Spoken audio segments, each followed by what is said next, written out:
और इस चैप्टर को अब हम आगे कंटिन्यू करते हैं। Sexual reproduction. देखो ए सेक्सुअल और सेक्सुअल में क्या फ़र्क होता था। ए सेक्सुअल रिप्रोडक्शन जो होता था उसके अंदर हमेशा एक ही पेरेंट इन्वॉल्व होता है, और जो सेक्सुअल रिप्रोडक्शन होता है उसके अंदर एक मेल पार्ट होता है और एक फीमेल पार्ट होता है। बड़ा डिफरेंस, सबसे बड़ा डिफरेंस जो ए सेक्सुअल और सेक्सुअल रिप्रोडक्शन में देखने को मिलता है वो ये होता है, जब ए सेक्सुअल रिप्रोडक्शन की अगर हम बात करते हैं तो सिंगल पेरेंट इन्वॉल्व होता है, जब सेक्सुअल रिप्रोडक्शन की बात करते हैं तो 2 पेरेंट्स आर इन्वॉल्व। अच्छा, फिर क्वेश्चन आता है कि सबसे पहले why the sexual mode of reproduction, हमें सेक्सुअल मोड ऑफ रिप्रोडक्शन की ज़रूरत क्यों पड़ी, क्यों हमने ये सेक्सुअल रिप्रोडक्शन से काम नहीं चलाया। द क्रिएशन, अब देखो इसके अंदर है हमें डीएनए कॉपिंग होती है। जब भी ये पहले देखो, जब मेल है ये फीमेल है, मेल से आया स्पर्म, फीमेल से आया ओवम, फ्यूज़ होके क्या बना, जाइगोट बना ना, जाइगोट बना। इसके अंदर देखो फादर के पास 23 क्रोमोसोम थे, 23 पेयर क्रोमोसोम थे, मदर के पास भी 23 पेयर क्रोमोसोम थे, टोटल कितने हो गए, 46 पेयर क्रोमोसोम हो गए। तो अब देखो, अब इसके आगे क्या होता है, इसके आगे होता है मियोसिस, इसके आगे क्या होता है, मियोसिस होता है। ये 46 पेयर रिड्यूस होके वापस से 23 पेयर बन जाते हैं और normal number of chromosome maintain हो जाता है। ठीक है, ये मैंने कुछ तुम्हें एक्स्ट्रा नहीं पढ़ाया है, ये यहाँ पे सारा लिखा हुआ है। ठीक है, इफ़ द न्यू जनरेशन, यहाँ पे सारी चीज़ें लिखी हुई है। अब लाइन टू लाइन देख लेते हैं, कुछ चीज़ मिस ना हो गई हो।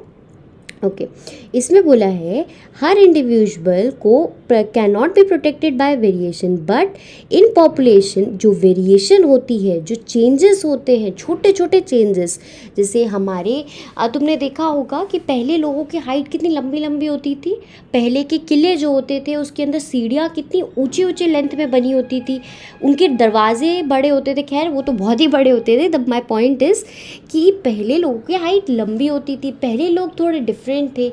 जैसे जैसे समय बदलता है वैसे वैसे हमारे अंदर वेरिएशन आता है, वैसे वैसे हमारे अंदर वेरिएशन आता है। वो वेरिएशन इम्पॉर्टेंट होता है सर्वाइवल के लिए, वो वेरिएशन इम्पॉर्टेंट होता है ताकि सर्वाइवल हो सके, हम एकदम से लुप्त ना हो जाए, ख़त्म ना हो जाए। ठीक है, तो ये जो सेक्सुअल रिप्रोडक्शन है ना, ये वेरिएशन प्रोवाइड करता है, वेरिएशन नेसेसरी होता है सर्वाइवल के लिए। जो सेक्सुअल मोड ऑफ रिप्रोडक्शन है वो क्या प्रोवाइड करता है, वेरिएशन प्रोवाइड करता है, और this variation is very important for the survival of the species. इस कारण से सेक्सुअल आया, ए सेक्सुअल में कोई वेरिएशन नहीं था। तो ये जो सवाल था ना कि सेक्सुअल मोड ऑफ रिप्रोडक्शन ही क्यों, इसका आंसर है क्योंकि जब ए सेक्सुअल रिप्रोडक्शन करते हैं वहाँ पे कोई वेरिएशन ही नहीं होता है, पर जब हम सेक्सुअल रिप्रोडक्शन करते हैं वहाँ पे मेल और फीमेल से मिलके जो जाइगोट बनता है उसके अंदर थोड़ी सी वेरिएशन देखने को मिलती है जो इंश्योर करती है सर्वाइवल। डीएनए कॉपिंग मैकेनिज्म एक्यूरेट नहीं होता, मतलब 100% एफिशिएंसी नहीं होती कि 100% सेम तरीके से कॉपी हो जाएगा, पर इतना प्रिसाइज होता है और स्लो प्रोसेस होता है। तो तुम एकदम से बहुत बड़ा चेंज नहीं देखते हो, धीरे धीरे करके चेंज आता है पॉपुलेशन में। ठीक है, एकदम से ऐसा नहीं होगा कि कोई चीज़ गायब हो जाएगी, जैसे एक हाथ कम हो गया, एक पैर कम हो गया, एक उंगली एक्स्ट्रा आ गई, नहीं, बहुत टाइम लगता है, बहुत 100 सालों तक के ऊपर का टाइम लग जाता है एक पर्टिकुलर नया कैरेक्टर लाने में।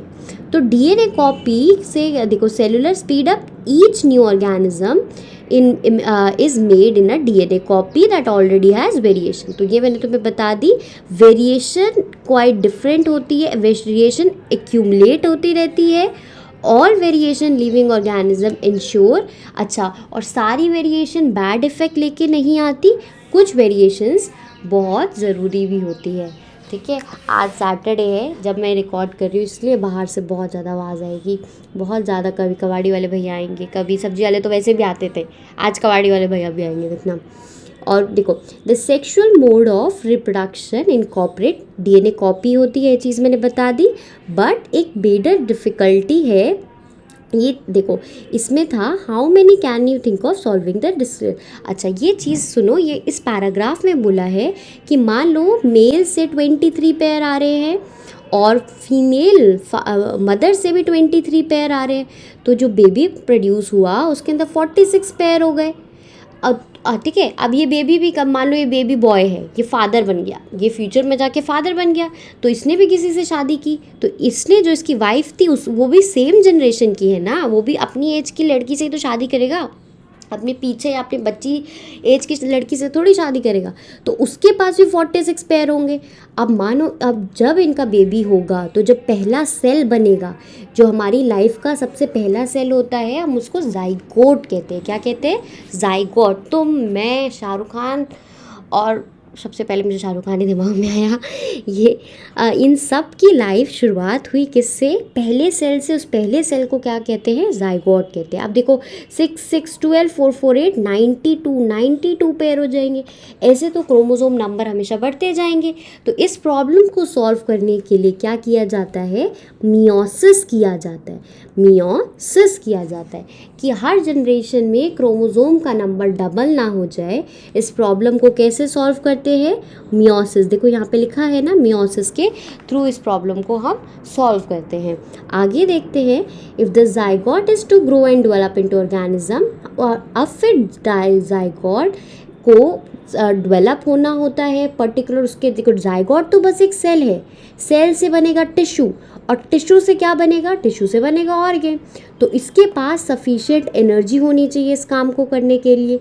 जर्म सेल भी, अच्छा जर्म सेल्स किसको कहते हैं? जो सेल्स सेक्सुअल रिप्रोडक्शन में इन्वॉल्व होते हैं उन्हें जर्म सेल कहते हैं।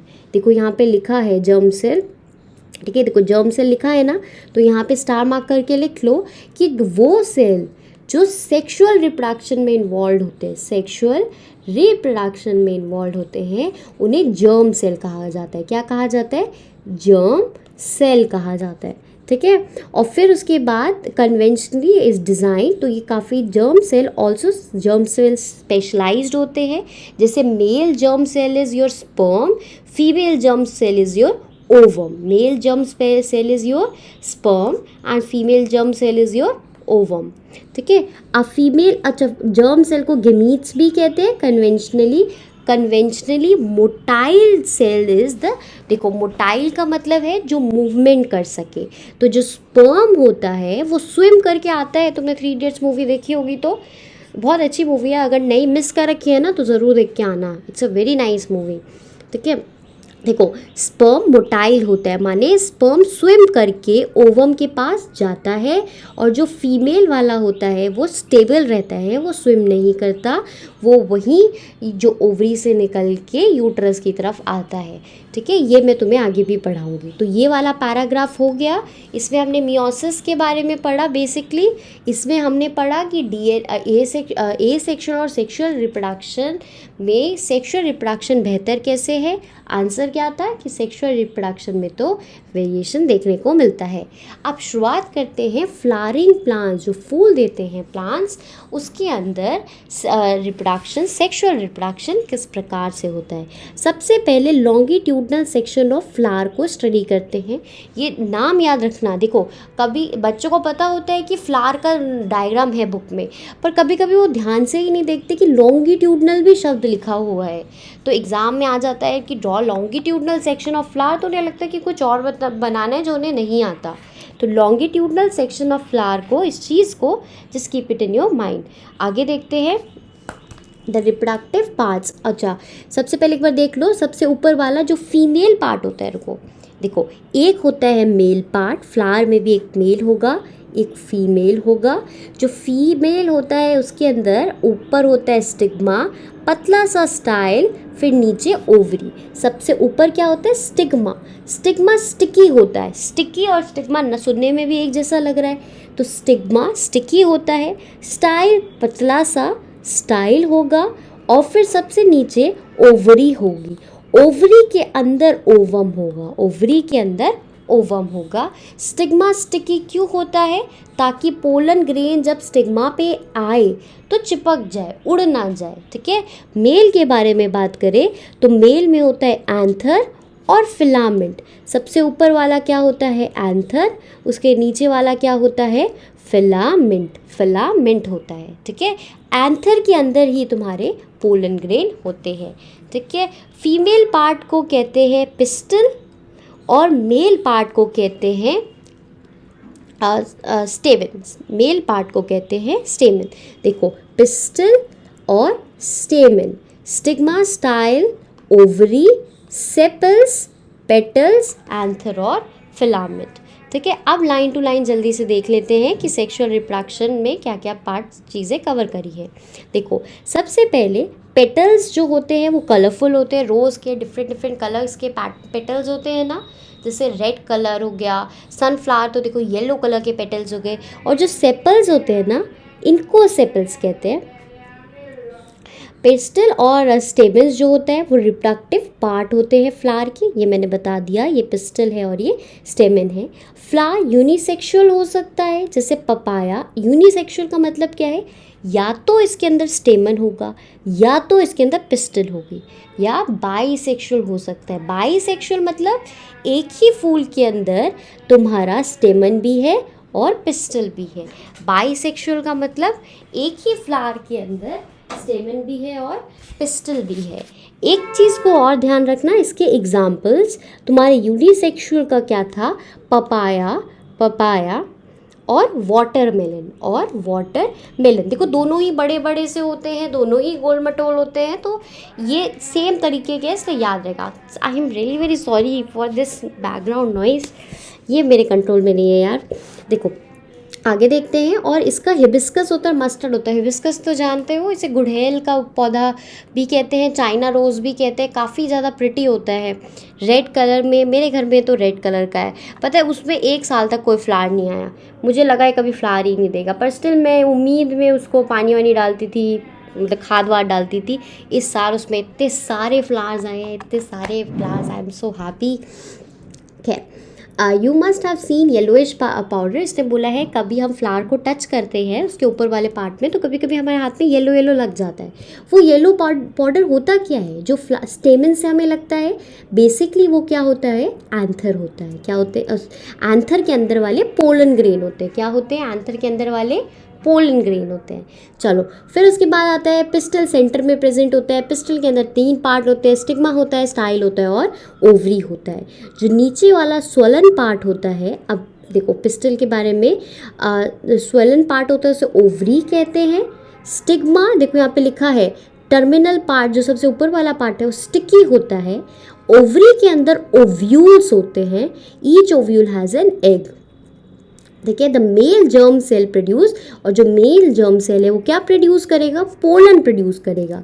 वो पोलन जाके फ्यूज़ हो जाएगा ओव्यूल के साथ, तो ये पोलन जो प्रोड्यूस करेगा इसके साथ फ्यूज़ हो जाएगा और जाइगोट बनाएगा।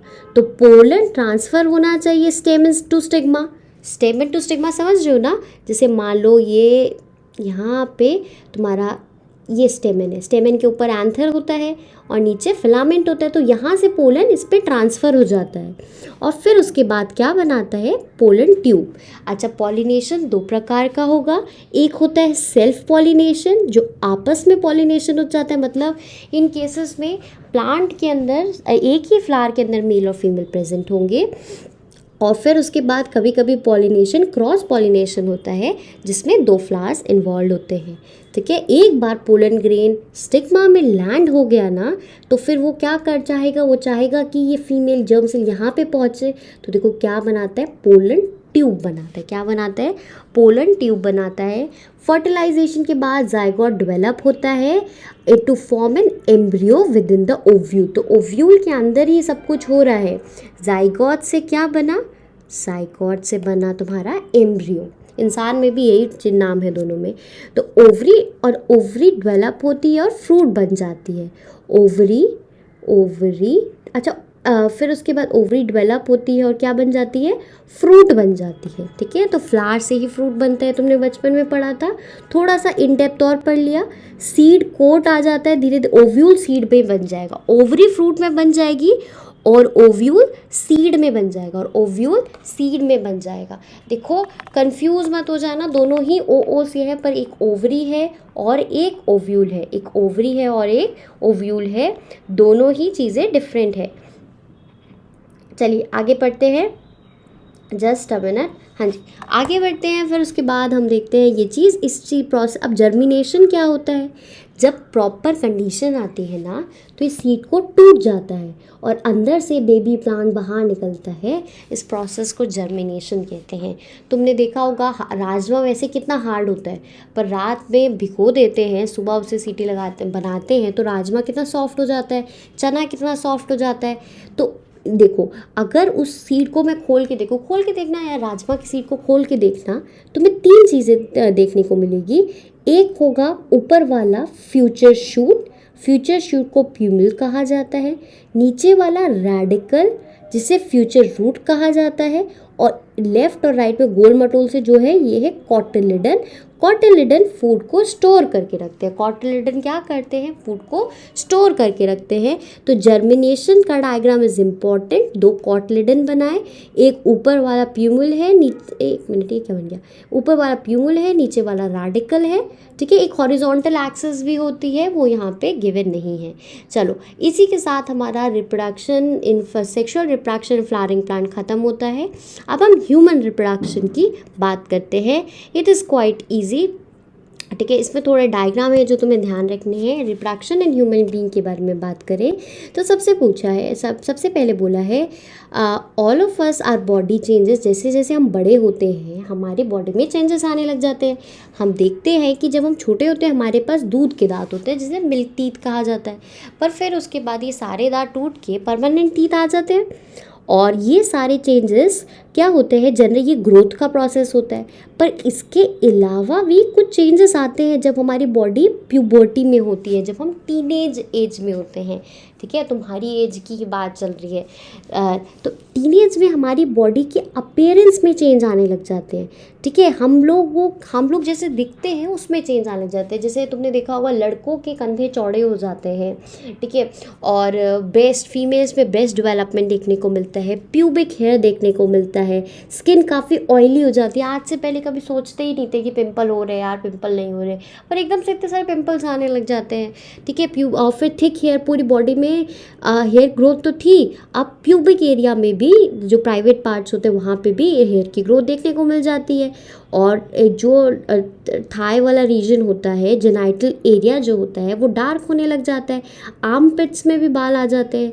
तो और हम लोग कॉन्शियस हो जाते हैं, अपने बारे में थोड़ा ज़्यादा सोचने लग जाते हैं। ये एज काफ़ी ज़्यादा चैलेंजिंग होती है। इसमें ना हमारे मन में हम अपने आप को कभी कभी कम मानने लग जाते हैं, इन्फीरियर सोचने लग जाते हैं, हम खुद से खुद को कंपेयर करने लग जाते हैं कि हमारे में ये कमी है। कभी कभी ओवर कॉन्फिडेंट हो जाते हैं। मतलब आज से पहले हम केयरलेस थे।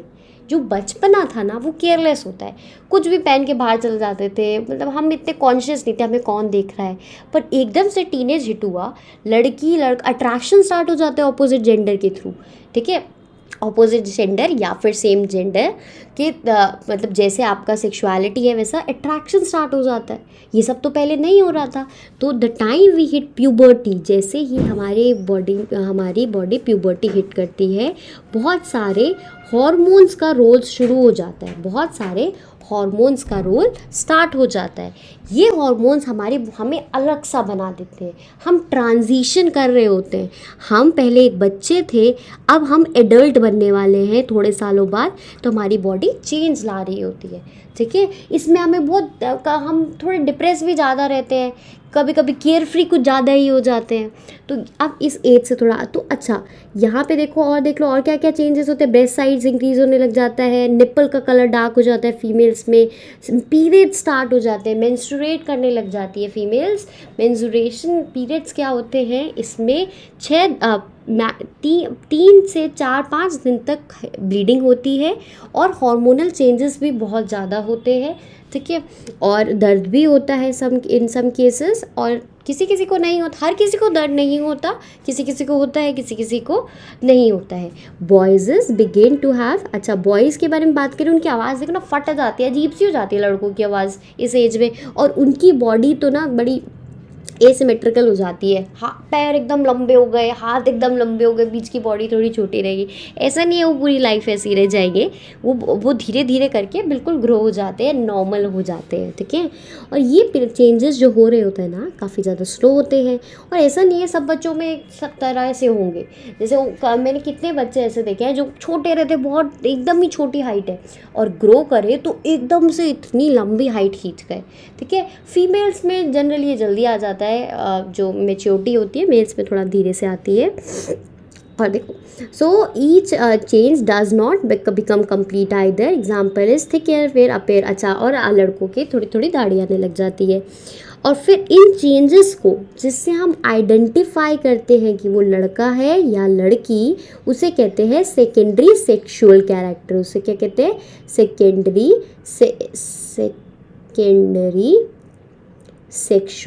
Sexual character. तो तुमसे कोई पूछ ले कि क्या होता है secondary sexual character, secondary sexual character वो कैरेक्टरिस्टिक होते हैं जो आइडेंटिफाई करने में हेल्प करते हैं कि जो इंडिविजुअल है वो लड़का है या फिर लड़की है।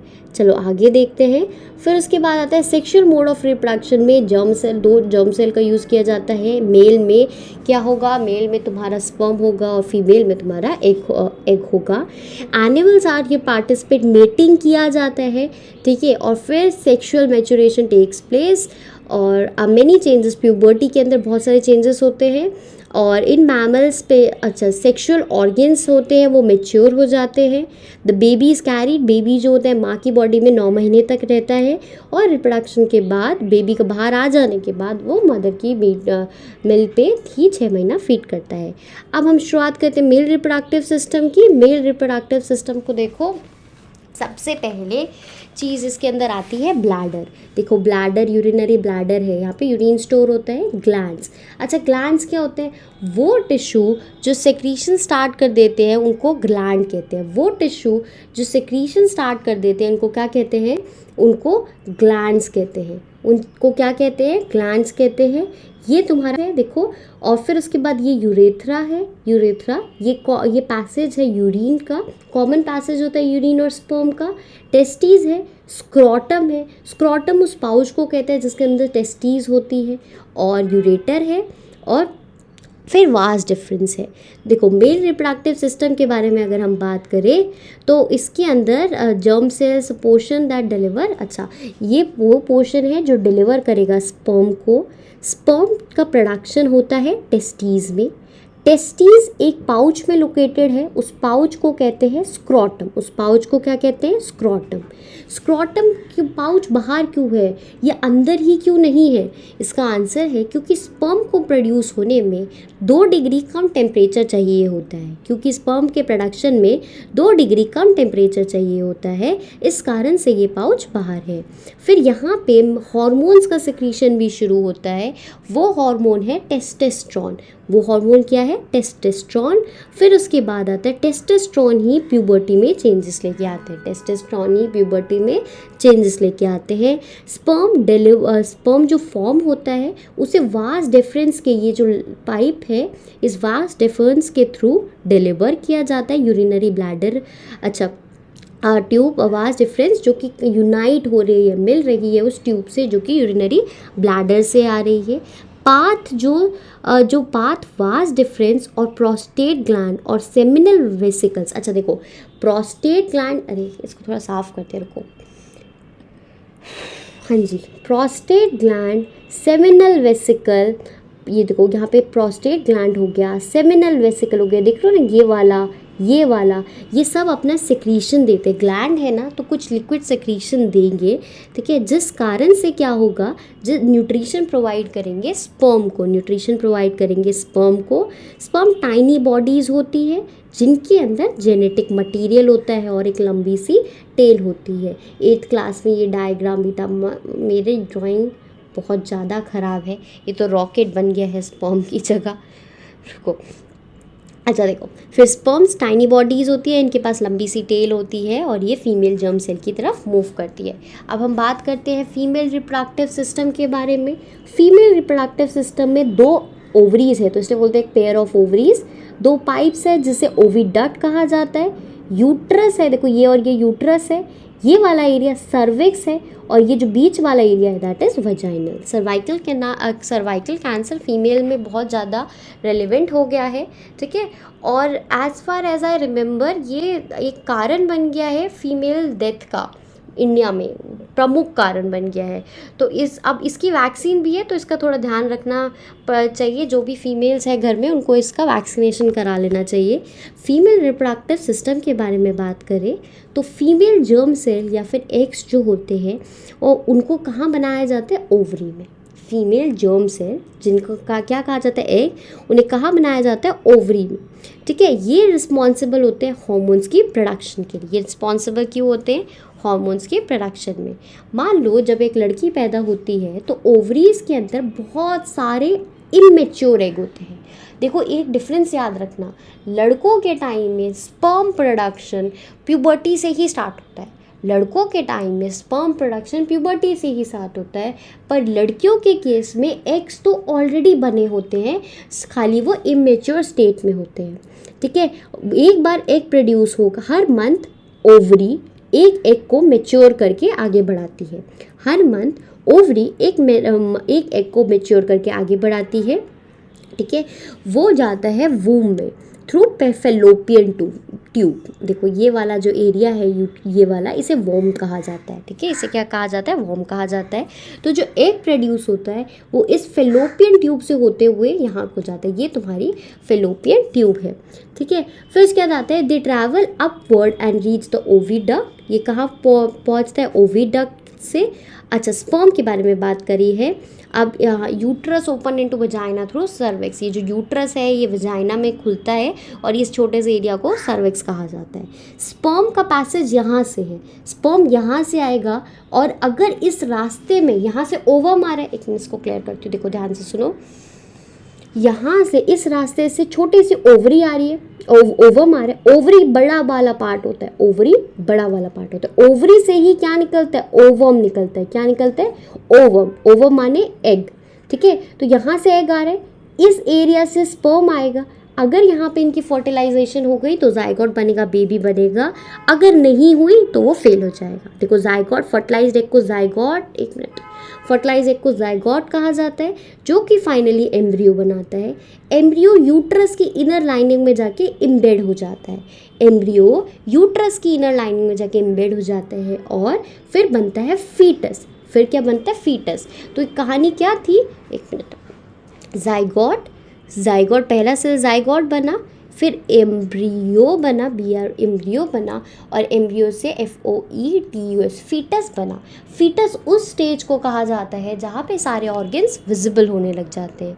फीटस उस स्टेज को कहा जाता है जहाँ पे सारे ऑर्गन्स विजिबल होने लग जाते हैं, मतलब फीमेल्स के डिफरेंट ऑर्गेन्स, जो बच्चा है उसके डिफरेंट ऑर्गेन अब अल्ट्रासाउंड में दिखने लग जाएंगे, उस चीज़ को कहा जाता है। चलो आगे बढ़ते हैं। फिर उसके बाद hence the uterus prepare itself. तो हर महीने जो यूट्रस होता है वो प्रिपेयर करता है कि बेबी आएगा और मैं उसको एक पर्टिकुलर बेड प्रोवाइड करूँगा ताकि बेबी को कोई प्रॉब्लम, कुशन प्रोवाइड करूँगा, बेबी को कोई प्रॉब्लम ना हो। पर और वो नरिश भी करता है। मान लो अगर ये फर्टिलाइजेशन हुआ ही नहीं, तो ये एग अलॉन्ग विद ये जो बेड प्रिपेयर हुआ है रेड कलर में, एंडोमेट्रियम लाइनिंग कहते हैं इसे। क्या कहते हैं, एंडोमेट्रियम की लाइनिंग, यूट्रस की अंदर वाली लेयर को एंडोमेट्रियम लाइनिंग कहते हैं। मान लो कि फर्टिलाइजेशन नहीं हुआ तो endometrium lining along with the endometrium lining along with the egg बाहर आ जाती है मेंस्ट्रुएशन के फॉर्म में। ठीक है। फिर उसके बाद आता है the lining thick and richly, ये मैंने बता दिया। अब यहाँ पे हम पढ़ेंगे प्लासेंटा के बारे में, इस पे नोट लिखने के लिए आ जाता है, तो ये इंपॉर्टेंट है। देखो, एम्ब्रियो को मदर के ब्लड से न्यूट्रिशन मिलता है एक पर्टिकुलर टिश्यू के कारण, उस टिश्यू का नाम है प्लासेंटा। प्लासेंटा कैसे बना? जो यूट्राइन वॉल थी उसके अंदर टाइनी फिंगर लाइक प्रोजेक्शन थे, जिन्हें विली कहा जाता है, जो कि मदर के साइड से थे, ठीक है। जैसे जो फीमेल रिप्रोडक्टिव सिस्टम था उसके अंदर एक यूट्राइन वॉल थी, ये देखो ये यूट्राइन वॉल थी, ये वाला एरिया, ये वाला, यार एक मुझे नहीं बनाना चाहिए कोई भी डायग्राम, पता नहीं मैं क्यों ट्राई करती हूँ। देखो यहाँ से हम रेफरेंस लेते हैं। अच्छा सुनो,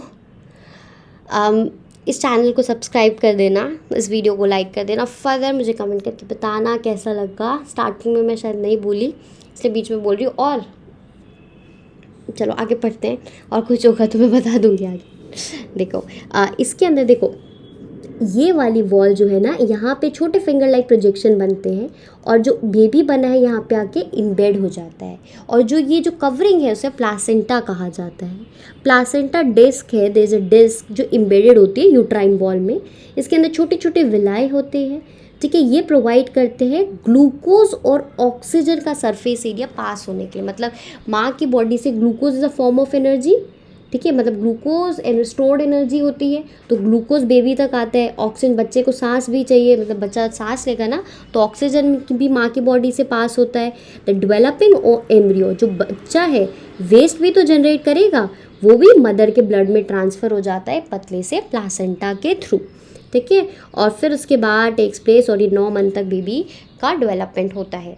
अब बोला है कि क्या होगा जब एग फर्टिलाइज नहीं होगा। जब एग फर्टिलाइज नहीं होता तो एग 1 दिन तक जिंदा रहता है। ओवरी, इसने बोला है हर महीने एक एग रिलीज़ हो रहा है ओवरी से, हर महीने ओवरी से एक एग रिलीज़ हो रहा है, और यूट्रस भी प्रिपेयर कर रहा है अपने आप को कि वो फर्टिलाइज्ड एग को रिसीव करेगा।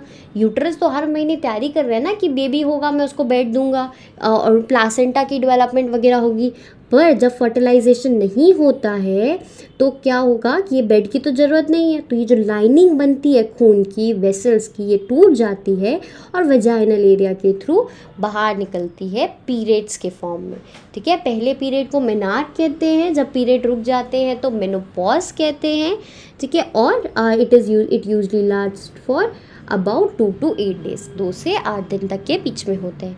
अब हम बात करते हैं रिप्रोडक्टिव हेल्थ की। रिप्रोडक्टिव हेल्थ के बारे में देखो, gradual takes place, some degree of sexual maturation does not mean, अच्छा ऐसा नहीं है जैसे प्यूबर्टी हिट करी तो अब शादी करने की उम्र है या फिर बच्चा करने की उम्र है कर डालो, नहीं नहीं, हमारे को डेवलप, दिमाग से भी डेवलप होना बहुत ज़रूरी होता है। पर फैमिली से प्रेशर स्टार्ट हो जाता है कि एक बार शादी हो गई तो बेबी करना स्टार्ट करो, तो ये प्रेशर जो होता है, there can be pressure government agencies to have avoiding children, तो और गवर्नमेंट एजेंसी चाहती है तुम मल्टीपल बच्चे ना करो, ठीक है। सुना होगा ना, हमारे दो एक स्लोगन चला रखा है गवर्नमेंट ने, तो गवर्नमेंट भी चाहती है कि हम लोग मल्टीपल बच्चे ना करें क्योंकि रिसोर्स प्रेशर बढ़ जाता है, ठीक है, क्योंकि रिसोर्स प्रेशर जो होता है हमारा बढ़ जाता है।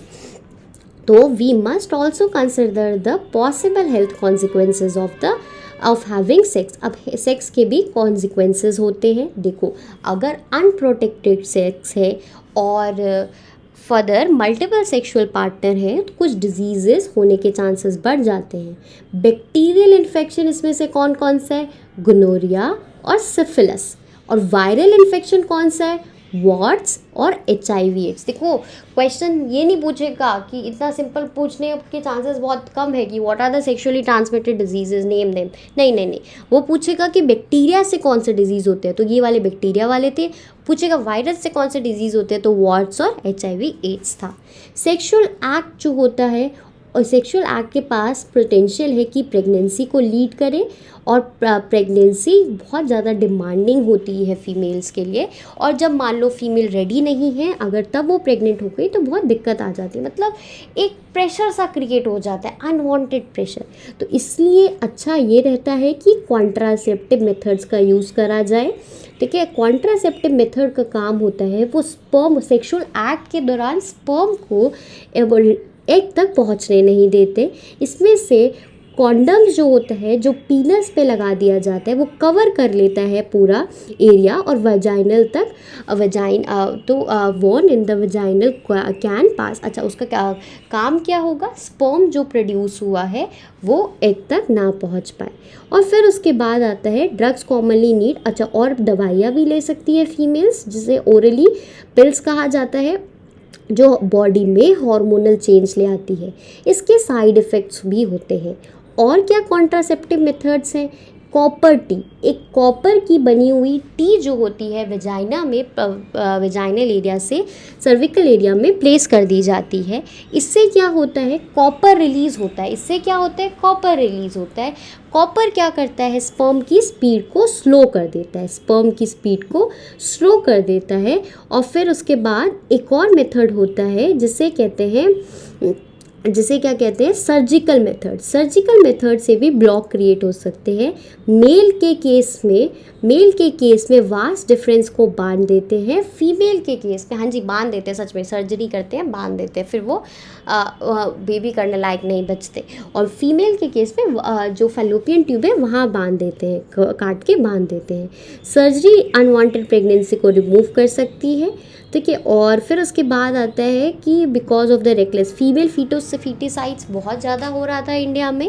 दैट इज़ फीमेल का डिटरमाइन करते थे कि सेक्स क्या है बेबी का, लड़का है या लड़की। लड़की होती थी तो उसको गिरा दिया जाता था, दैट मीन्स एबॉर्ट कर दिया जाता था, एबॉर्शन हो जाता था। तो सरकार ने इस चीज़ को प्रीनेटल सेक्स, मतलब बच्चा जब कोख में है तब उसका सेक्स डिटर्मिनेशन पे एक बैन लगा दिया। क्या लगा दिया, एक बैन लगा दिया, जिस कारण से ये चीज़ ना हो पाए। फिर उसके बाद आता है rate of birth and death in a given population, determine करता है उसका साइज़। ठीक है, और फिर उसके बाद ये सब खत्म हो गया, अब तुम्हारा मेजर चैप्टर खत्म हो गया है। इस चैनल को सब्सक्राइब कर देना, मेरे पर्सनल इंस्टाग्राम अकाउंट से तुम जुड़ सकते हो, लिंक पे डाल दूंगी, टेलीग्राम में भी आ जाना। Bye bye.